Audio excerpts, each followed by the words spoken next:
The gospel text of today is taken from Mark chapter 9, verses 14 to 29.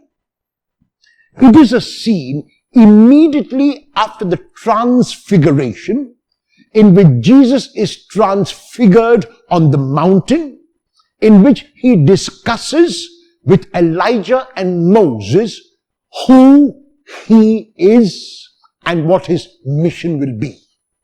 And after the scene of the transfiguration, Jesus comes down from the mountain with the three closest disciples in Mark, Peter, James, and John. And as soon as he comes down, he sees his disciples and a crowd arguing with one another. And he asks them what the argument is all about. A man steps out from the crowd and says to him that he brought his son, who he believes is possessed by a demon, and he gives the symptoms of that possession to Jesus and says that the disciples were unable to cure the boy. And so the man is at his wit's end. He imagined that because the disciples were disciples of Jesus, they would be able to perform this miracle. They would be able to make his son whole. However, they are unable to do so. Jesus responds by asking those who hear him to have faith.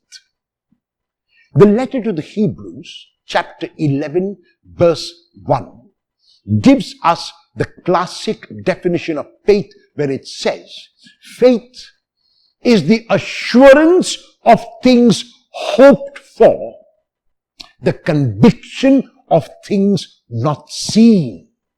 So there are 2 points which this definition makes. First is hope, and second is invisible. The disciples do not have hope, and the disciples are not able to see beyond the physical to the invisible. And that is why Jesus refers to them and the people around them as a faithless generation.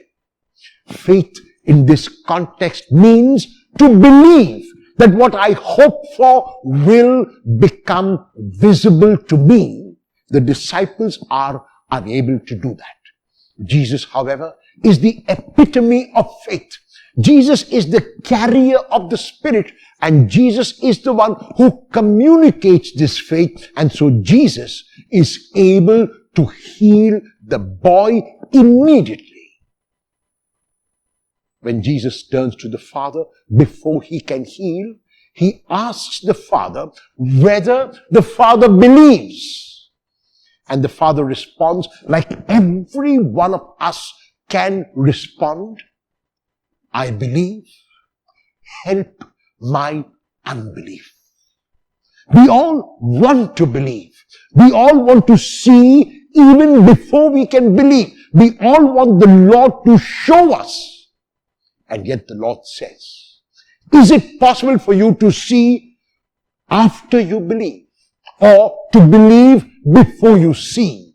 And the Father is willing to do that.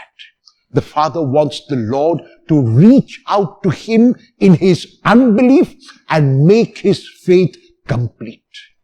And the Father recognizes that the Lord is able to do that. And Jesus recognized the Father's plea and so accedes to his request. In a later text in the Gospel of Mark, chapter 11, verses 22 to 25, Jesus will define once again the meaning of faith when he says that faith is to believe what we are praying for will be ours, and it will be ours.